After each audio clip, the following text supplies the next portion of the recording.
Hello student, आज के lecture में हम डिस्कस करेंगे इक्विपोटेंशियल सरफेस। तो सबसे पहले हेडिंग डाल दें equipotential surface.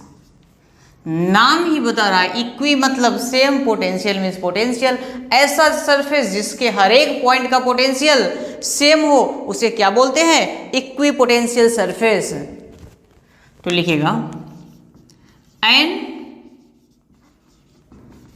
Equi potential surface is such type of surface where potential at every point is same। ठीक है, इक्विपोटेंशियल सरफेस क्या बोले? एक ऐसा सरफेस जिसके हर एक पॉइंट का पोटेंशियल सेम हो उसको क्या बोलते हैं? Equipotential surface. ऐसा सरफेस जिसके हर एक पॉइंट का पोटेंशियल सेम, उसको क्या बोलेंगे? Equipotential surface. अब देखो एक चीज हम लोग पहले पढ़ चुके थे कि अगर इलेक्ट्रिक फील्ड का डायरेक्शन इधर है और इलेक्ट्रिक फील्ड के परपेंडिकुलर डायरेक्शन में अगर हम मूव करें तो पोटेंशियल में कोई चेंज नहीं होता है। ये पॉइंट ए है, ये पॉइंट बी है, तो V A equal to V B. हर एक पॉइंट याद है ना, इलेक्ट्रिक फील्ड के परपेंडिकुलर मूव करने पे पोटेंशियल चेंज नहीं होता है। अच्छा, इसका मतलब है कि सर ये लाइन जो है अगर इलेक्ट्रिक फील्ड के परपेंडिकुलर है तो इसमें पोटेंशियल चेंज नहीं होगा, हर एक पॉइंट का पोटेंशियल सेम होगा। तो क्या ये इक्विपोटेंशियल सरफेस है? तो हाँ, ये इक्विपोटेंशियल सरफेस होगा। तो अब समझो, मतलब इक्विपोटेंशियल सरफेस के परपेंडिकुलर इलेक्ट्रिक फील्ड होता है। तो हाँ, तो नेक्स्ट पॉइंट लिखेंगे इलेक्ट्रिक फील्ड इज always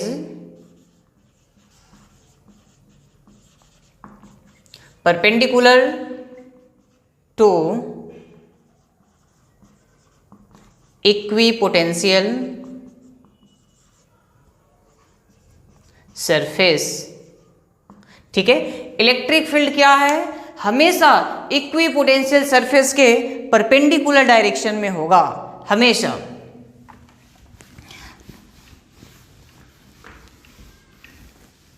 तो हम सबसे पहले देखें कि इक्विपोटेंशियल सरफेस, ऐसा सरफेस जिसके हर एक पॉइंट का पोटेंशियल सेम हो उसको बोलते हैं इक्विपोटेंशियल सरफेस। तो और दूसरा पॉइंट ये देखें कि इलेक्ट्रिक फील्ड हमेशा इक्विपोटेंशियल सरफेस के परपेंडिकुलर होगा। तो इफ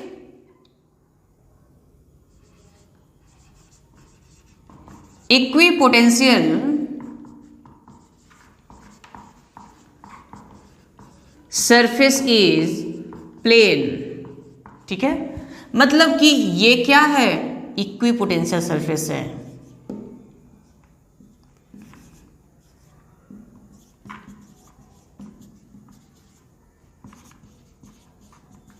ठीक है, अगर ये इक्विपोटेंशियल सरफेस है तो इलेक्ट्रिक फील्ड क्या होगा? इसके परपेंडिकुलर इस डायरेक्शन में या परपेंडिकुलर इस डायरेक्शन में, इन दोनों डायरेक्शन में इलेक्ट्रिक फील्ड हो सकता है। ठीक है, अगर ये इक्विपोटेंशियल सरफेस है तो इलेक्ट्रिक फील्ड इसके परपेंडिकुलर डायरेक्शन में होगा। अगर ऐसा है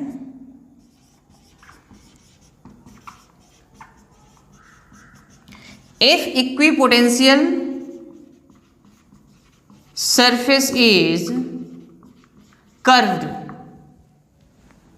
कि अगर मान लो कि इक्विपोटेंशियल सरफेस ऐसे है तो इलेक्ट्रिक फील्ड यहां पे टेंजेंट के परपेंडिकुलर हर एक पॉइंट पे ऐसे ये हो जाएगा, ये इलेक्ट्रिक फील्ड का डायरेक्शन है।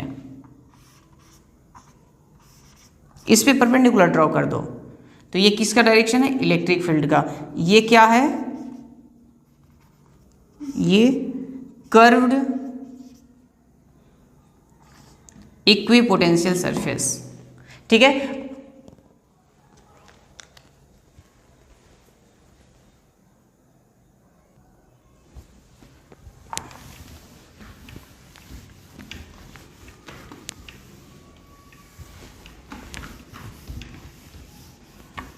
चलिए नेक्स्ट पॉइंट देखिएगा।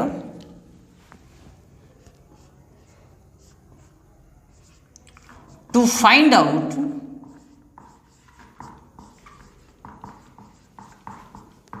Direction of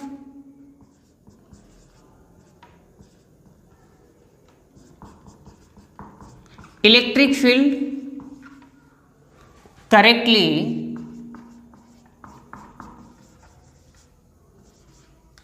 at least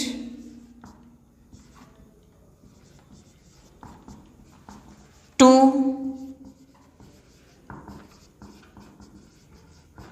equipotential surfaces are required। ठीक है, क्या बोला क्वेश्चन में, सॉरी क्वेश्चन बोले, इस पॉइंट में क्या बोला कि अगर हमें इलेक्ट्रिक फील्ड का डायरेक्शन करेक्ट फाइंड करना है तो हमें कम से कम दो इक्विपोटेंशियल सरफेस दिया हुआ होना चाहिए, तब हम फाइंड कर सकते हैं। अगर एक ये है, एक ये है, ये 10 वोल्ट है इक्विपोटेंशियल सरफेस और ये 20 वोल्ट का इक्विपोटेंशियल सरफेस है। इनके बीच का डिस्टेंस 2 मीटर है। तो हमसे बोल रहा है फाइंड इलेक्ट्रिक फील्ड। क्या करना है, इलेक्ट्रिक फील्ड फाइंड करना है।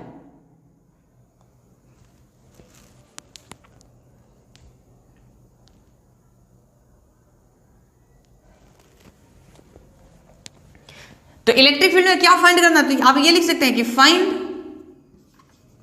Direction and magnitude of electric field. Direction और मैग्नीट्यूड दोनों फाइंड करना है। तो चलिए समझिएगा, इलेक्ट्रिक फील्ड हमेशा हाई पोटेंशियल से, अब देखो इसलिए क्यों बोला गया था कि कम से कम दो सरफेस रिक्वायर्ड है। जैसे एक इक्विपोटेंशियल सरफेस है 20 वोल्ट, जैसे यहां पे हम बताया था ना कि अगर एक इक्विपोटेंशियल सरफेस है तो इलेक्ट्रिक फील्ड इधर भी हो सकता है, इधर भी हो सकता है। नहीं बहुत बता सकते हैं कि इधर होगा या इधर होगा। जब दो सरफेस दे दिया तो अब हम बता सकते हैं। क्यों? क्योंकि इलेक्ट्रिक फील्ड हमेशा हाई पोटेंशियल से लो पोटेंशियल की ओर होता है, यानी कि इलेक्ट्रिक फील्ड के डायरेक्शन में पोटेंशियल घटता है और इलेक्ट्रिक फील्ड के अपोजिट डायरेक्शन में पोटेंशियल बढ़ता है। तो 20 से 10 हो रहा है, इधर पोटेंशियल घट रहा है, यानी ये इलेक्ट्रिक फील्ड का डायरेक्शन है। पहले समझिएगा, इलेक्ट्रिक फील्ड हाई पोटेंशियल से लो पोटेंशियल, इसके सरफेस के परपेंडिकुलर इधर हो जाएगा। और हमसे बोल रहा है कि इसका मैग्नीट्यूड भी फाइंड करना है। तो delta we means change in potential किसके बराबर होता है? ईडी। यहां से यहां तक पोटेंशियल का जो चेंज है वो किसके बराबर होगा? ईडी। पोटेंशियल का चेंज कितना है? 20 से 10 हो रहा है, यानी पोटेंशियल का चेंज 10 का है।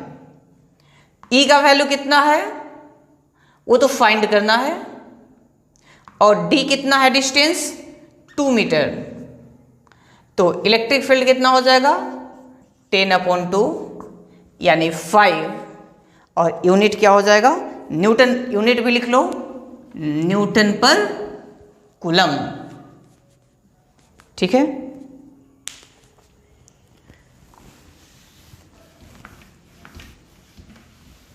और क्वेश्चंस देखते हैं इसमें बेस्ट।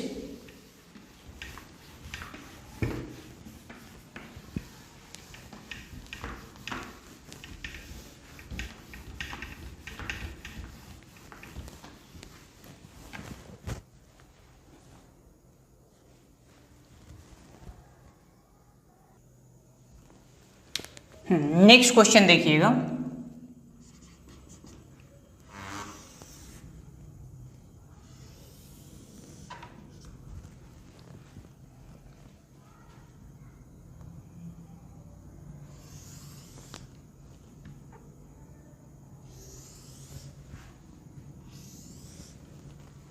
ये x इक्वस टू ये 5 सेंटीमीटर, ये 10 सेंटीमीटर और ये 15 सेंटीमीटर है।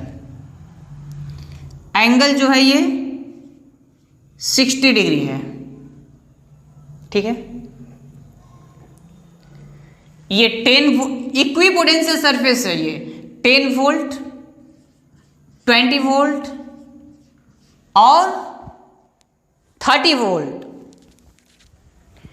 और हमसे बोल रहा है फाइंड डायरेक्शन एंड या magnitude of electric field. Electric field का मैग्नीट्यूड और डायरेक्शन हमें बताना है। तो सबसे पहले देखिएगा, इलेक्ट्रिक फील्ड चाहे जिधर भी हो, ये आप जानते हैं कि इक्विपोटेंशियल सरफेस के परपेंडिकुलर होगा। तो इक्विपोटेंशियल सरफेस ये है, तो इसके परपेंडिकुलर एक लाइन ड्रॉ कर देते हैं, ऐसा लाइन, ठीक है। ये इक्विपोटेंशियल सरफेस के परपेंडिकुलर है, ये 90 डिग्री है, परपेंडिकुलर है। ये एंगल 60 डिग्री है, तो ये एंगल कितना हो जाएगा 30 डिग्री, क्योंकि ये 90 है। ट्रायंगल के तीनों एंगल का सम 180 होना चाहिए। अब क्वेश्चन है कि सर नीचे होगा या ऊपर होगा, तो इलेक्ट्रिक फील्ड का डायरेक्शन हाई पोटेंशियल से लो पोटेंशियल की ओर, तो इसके परपेंडिकुलर इधर होगा। ये इलेक्ट्रिक फील्ड का डायरेक्शन हुआ, ठीक है। तो डेल्टा वी कितना होगा? अब देखो यहां पे इलेक्ट्रिक फील्ड का दो कंपोनेंट लेंगे, एक इधर, अगर इलेक्ट्रिक फील्ड इधर है तो एक इधर हो जाएगा इस डायरेक्शन में E cos थीटा, और एक होगा E cos 30 जिसके साथ एंगल है, एक होगा इधर E sin 30। तो हमें बोल रहा है कि डेल्टा भी किसके बराबर होगा, पहले ये बताओ। तो डेल्टा भी हो जाएगा ED cos थीटा। डेल्टा भी क्या हो जाएगा? ED cos theta. आप बोलोगे सर कैसे? तो इजली आप ऐसे सोचो ना कि यहां से यहां तक इधर इलेक्ट्रिक फील्ड इधर कितना है E cos थीटा, तो E cos 30 रख देंगे और D जो भी है दिया हुआ है। तो डेल्टा V पोटेंशियल डिफरेंस यहां से यहां तक, यहां पे 30 है, यहां 20 है, पोटेंशियल डिफरेंस कितने का है? 10 का है। E का की जगह पे क्या रखे? E cos 30, E छोड़ दो, D यहां से यहां तक का डिस्टेंस 15 और 10, 15 माइनस 10 यानी 5 सेंटीमीटर है, तो डिवाइडेड बाई 100, और cos थीटा की जगह पे क्या रखे? cos 30 degree √3/2। तो अगर यहां से हम सॉल्व करें इसे 20, तो इधर आ जाएगा, ये 2 इधर आएगा, 20 इक्वल्स टू E √3/20। यहां से E का वैल्यू अगर फाइंड करें 400√3, तो ये इलेक्ट्रिक फील्ड का मैग्नीट्यूड आया। लेकिन अगर डायरेक्शन तो हम लोग दिखा दिए, लेकिन इलेक्ट्रिक फील्ड अगर वेक्टर फॉर्म में चाहिए तो क्या लिखेंगे? E cos 30 I cap minus E cos 30 I cap, और ऊपर में plus E sin 30 J cap. तो माइनस E के जगह पे ये वैल्यू 400√3 और cos 30 √3/2 I cap plus 400√3 into 1/2 J cap.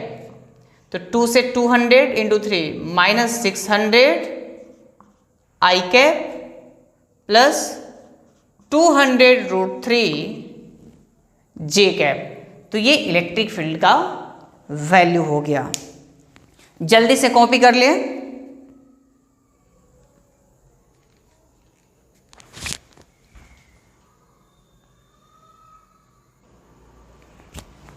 अच्छा, एक जगह कैलकुलेशन एक्चुअली यहाँ पे गलती हो गया, 400/√3 हो जाएगा, 400/√3। बाकी सब कुछ ठीक है, 400/√3।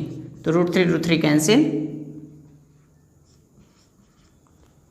तो ये हो जाएगा -200 और 200/√3।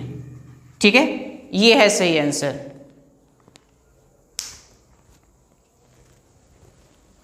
तो देखो कुछ भी नहीं किए, बस हम ये देखें ना कि यहाँ इक्वी पोटेंशियल सरफेस देखिए, हाई पोटेंशियल से लो पोटेंशियल की ओर इसका डायरेक्शन बता दिए। एक्चुअली ये डिस्टेंस हमें नहीं मालूम है, हमें ये डिस्टेंस मालूम है, तो इसीलिए इलेक्ट्रिक फील्ड का कंपोनेंट इधर ब्रेक कर लिए। तो इधर ई कॉस थीटा, तो इधर ई कॉस थीटा और ऊपर ई साइन थीटा। तो इधर डेल्टा भी क्या होता है, ई डी। तो ई के जगह पे ई कॉस 30 और डी के जगह पे ये जो डिस्टेंस है वो रख दिए और सॉल्व कर लिए। ठीक है,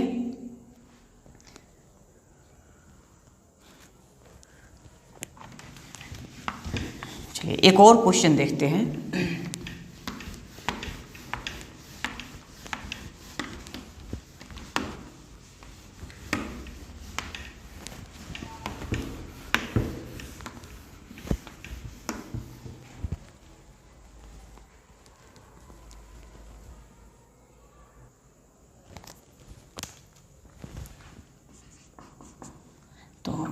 एक इक्विपोटेंशियल सरफेस है 10 वोल्ट,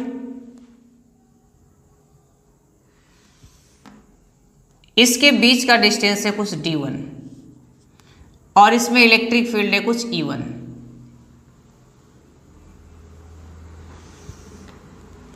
ये 20 वोल्ट का इक्विपोटेंशियल सरफेस है, ये 30 वोल्ट का है, इसमें इलेक्ट्रिक फील्ड है E2 और ये डिस्टेंस है D2,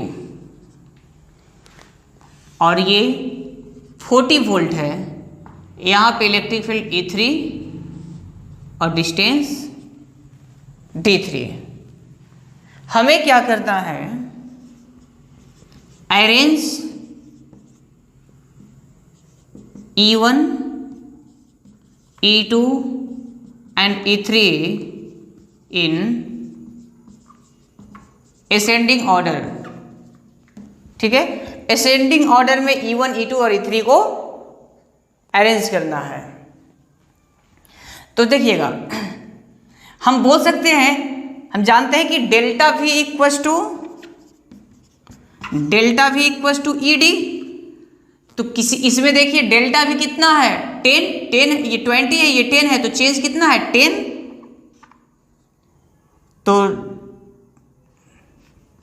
तो 10 इक्वस टू ई डी क्या होगा, E1 D1, E1 D1। यहां से E1 फाइंड करें तो E1 क्या हो जाएगा 10/D1। इस वाले में लगाएं तो 30 - 20, इसमें भी 10, ED E2 D2, तो E2 क्या हो जाएगा 10/D2। इस वाले में देखें तो इसमें भी 10 इक्वस टू E3 D3, और यहां से अगर E3 निकालेंगे तो 10/D3। सब में नीचे D1 D2 D3 है, जिसका डिनोमिनेटर सबसे ज्यादा उसका इलेक्ट्रिक फील्ड सबसे कम। अगर D ज्यादा तो इलेक्ट्रिक फील्ड कम। अगर इक्विपोटेंशियल सरफेस के बीच का डिस्टेंस बढ़ेगा तो इलेक्ट्रिक फील्ड कम होगा। तो सबसे ज्यादा डिस्टेंस कौन है, सबसे ज्यादा डिस्टेंस D2 है, उसके बाद D1 है, उसके बाद D3 है। सबसे कम डिस्टेंस D3 का है, यानी कि सबसे ज्यादा इलेक्ट्रिक फील्ड E3 होगा। उसके बाद D1 तो E1 और सबसे कम इलेक्ट्रिक फील्ड E2 है। ठीक है, सिंपल क्वेश्चन था, आपको पहले भी बताया जा चुका था, ये सब चीज कुछ नया नहीं है।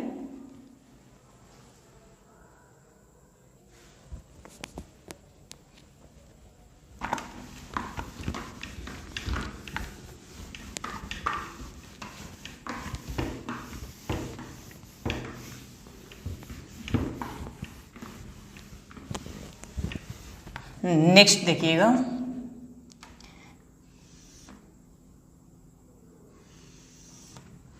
ये इक्विपोटेंशियल सरफेसेस हैं। यहां पे इलेक्ट्रिक फील्ड है E1, यहां पे E2, E3 एंड E4। ये 10 वोल्ट का इक्विपोटेंशियल सरफेस, ये 20 वोल्ट, ये 30 वोल्ट, ये 40 वोल्ट और ये 50 वोल्ट का इक्विपोटेंशियल सरफेस है। अब हमसे पूछ रहा है कि कौन सा इलेक्ट्रिक फील्ड ज्यादा होगा। तो देखो, ये चीज हम सिर्फ तब लगाएंगे ना जब इक्विपोटेंशियल सरफेसेस के बीच का जो पोटेंशियल डिफरेंस है ना ये सेम है, तो ये सब में सेम है 10 वोल्ट का। तो जिसके बीच का डिस्टेंस कम है, अगर पोटेंशियल डिफरेंस 10 20 20 30 30 40 40 50 हर एक जगह 10 है, पोटेंशियल डिफरेंस सेम है, तो जिसके बीच डिस्टेंस कम है वहां का इलेक्ट्रिक फील्ड ज्यादा, तो सबसे ज्यादा इलेक्ट्रिक फील्ड E1, उसके बाद उससे कम E2, उससे कम E3 और उससे कम E4। ठीक है, चलिए तो आगे कंटिन्यू करते हैं।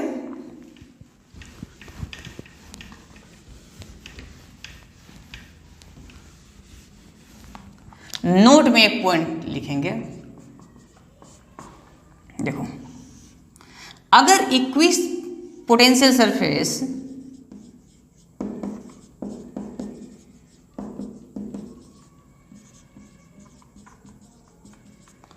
प्लेन है, ठीक है, प्लेन इक्विपोटेंशियल सरफेस है, तो इलेक्ट्रिक फील्ड जो होगा वो कांस्टेंट होगा। ठीक है, अगर ये इक्विपोटेंशियल सरफेस प्लेन है तो इलेक्ट्रिक फील्ड कांस्टेंट होगा। अगर इक्विपोटेंशियल सरफेस कर्व है तो इलेक्ट्रिक फील्ड जो होगा वो वेरिएबल होगा।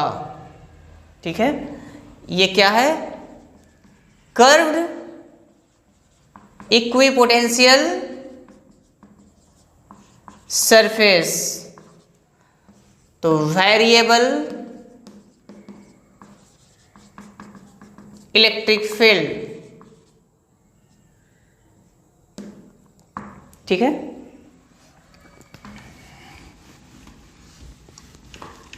इसी बात को स्टेटमेंट इसका लिख लेते हैं, plane equipotential surface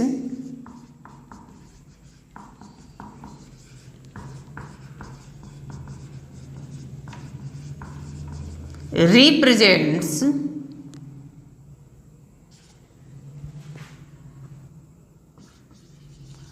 constant electric field. ठीक है, अगर इक्विपोटेंशियल सरफेस प्लेन होगा तो कैसा होगा, कांस्टेंट इलेक्ट्रिक फील्ड होगा। And curved equipotential surface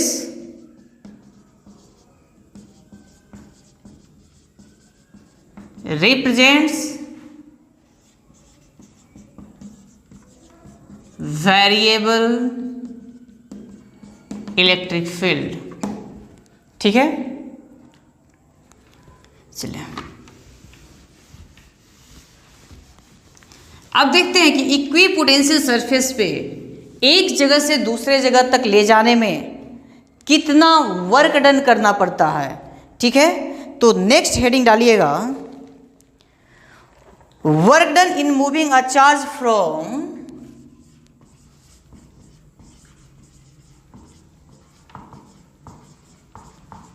work done in moving a charge from one point to other, one point to other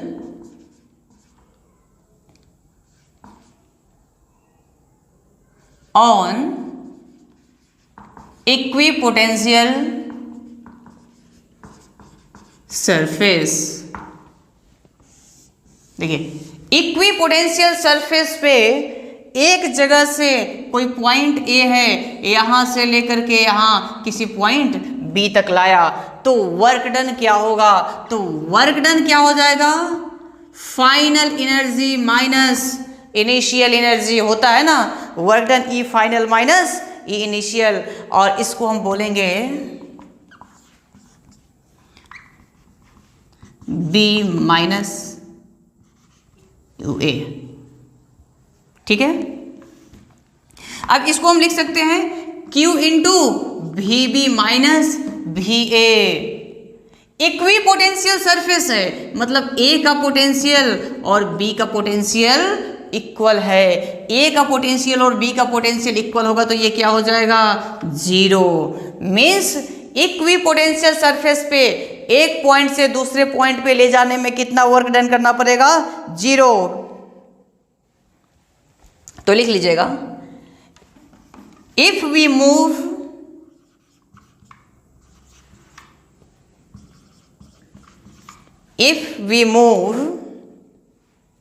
a charge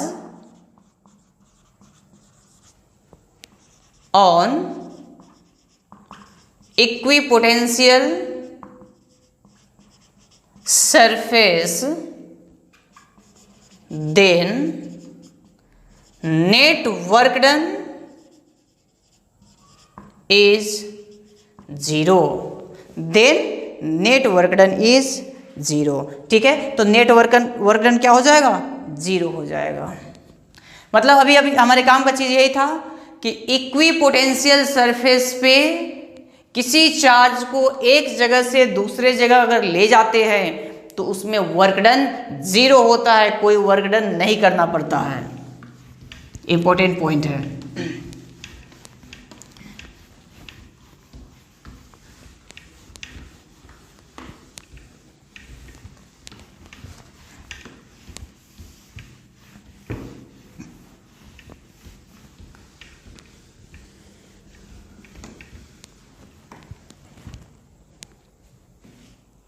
एक question लिखिएगा,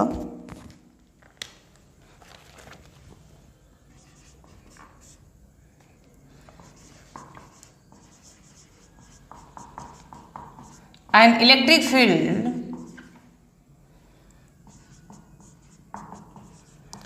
(20 I cap plus 30 J cap) exists in space if the potential at the origin is taken to be 10 volts, find potential at 2,2। ठीक है, 2,2 पे potential बताना है।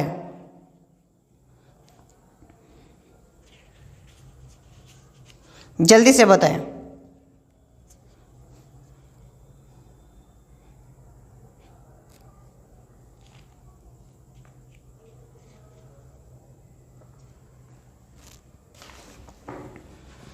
चलिए समझिएगा,